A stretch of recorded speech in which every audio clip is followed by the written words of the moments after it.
Hi అండి, నమస్తే. Welcome to Durga Krishna kitchen. Poha cutlet తయారీ విధానం ఎలాగో చూసేద్దామండి. టేస్ట్ అయితే చాలా చాలా బాగుంటుంది. పిల్లలు అయితే భలే ఇష్టంగా తింటారు.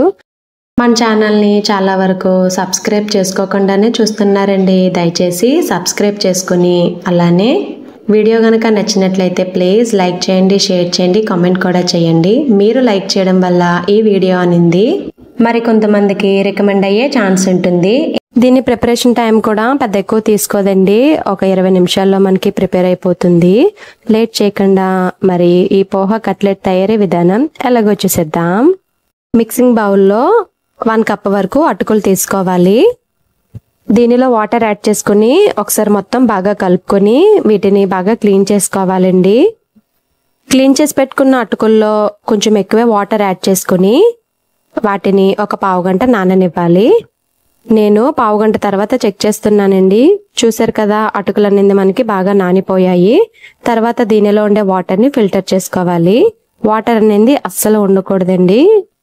మనకి అటుకులు అనేది పొడి పొడిగా వచ్చేలాగా ఫిల్టర్ చేసుకోవాలి. తర్వాత దీనిలోకి చిన్నగా తరిగిన ఉల్లిపాయ ముక్కలు యాడ్ చేసుకోవాలండి. పావు కప్పు వరకు తీసుకుంటే సరిపోతుంది. తర్వాత దీనిలోకి 2 స్పూన్స్ వరకు క్యారెట్ తురుము, దానితో పాటే ఉడికించి పెట్టుకున్న బంగాళదుంపను కూడా వేసుకోవాలి. మీడియం సైజు బంగాళదుంపలు ఇక్కడ 2 తీసుకున్నానండి. తర్వాత 2 స్పూన్స్ వరకు క్యాప్సికమ్ ముక్కలు, అలానే టేస్ట్ కి తగ్గట్టుగా సాల్ట్ ని కూడా యాడ్ చేసుకోవాలి.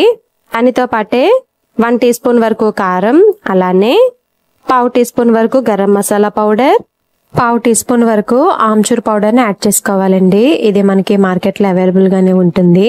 ఒకవేళ మీ దగ్గర అవైలబుల్ గా లేకపోతే దీనికి బదులు 1 టీ స్పూన్ వరకు నిమ్మరసాన్ని యాడ్ చేసుకోవచ్చు.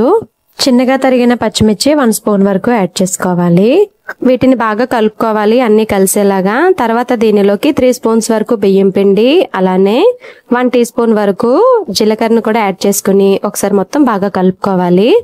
కలుపు పెట్టుకున్న పిండిని వీడియోలో చూపిస్తున్న విధంగా ఇలా వడల్లా చేసుకోవాలండి. తర్వాత వీటిని ఒక 10 నిమిషాలు పక్కన పెట్టుకోవాలి. 10 నిమిషాల తర్వాత ఒక బౌల్లో 2 స్పూన్స్ వరకు కార్న్ ఫ్లోర్ తీసుకోవాలండి. ఇలా కొంచెం పలుచగా కలుపుకోవాలి. అలానే వేరే బౌల్తో బ్రెడ్ క్రమ్స్ కూడా తీసుకున్నా.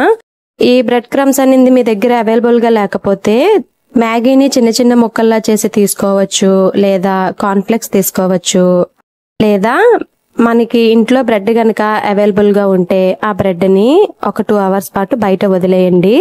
అది మనకి బాగా డ్రై అయిపోతుంది కదా, అప్పుడు దాన్ని మిక్సీ పట్టుకుంటే దాన్ని కూడా మనం యూజ్ చేసుకోవచ్చు బ్రెడ్ క్రమ్స్ లాగా.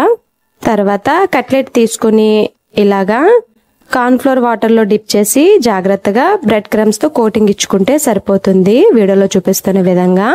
తర్వాత ప్యాన్ పెట్టి ప్యాన్ హీట్ అయిన తర్వాత ఆయిల్ యాడ్ చేసుకోవాలి. పెద్దగా ఎక్కువ వేయనవసరం లేదండి. అవి సగానికి ములిగేంత వరకు వేస్తే సరిపోతుంది. తర్వాత వీటిని జాగ్రత్తగా దానిలో వేసుకుని స్టవ్ మీడియం టు హైకి చేంజ్ చేసుకుంటూ వీటిని మంచి కలర్ వచ్చేంత వరకు ఫ్రై చేసుకుంటే సరిపోతుంది. అంతేనండి, రెడీ అయిపోయింది పోహా కట్లెట్. చాలా ఈజీగా ఇంట్లో ఉన్న వాటితోనే ప్రిపేర్ చేసుకోవచ్చు కదా. మీరు తప్పకుండా ట్రై చేయండి. టేస్ట్ అయితే చాలా బాగుంటుందండి. పిల్లలు అయితే బాగా ఇష్టంగా తింటారు.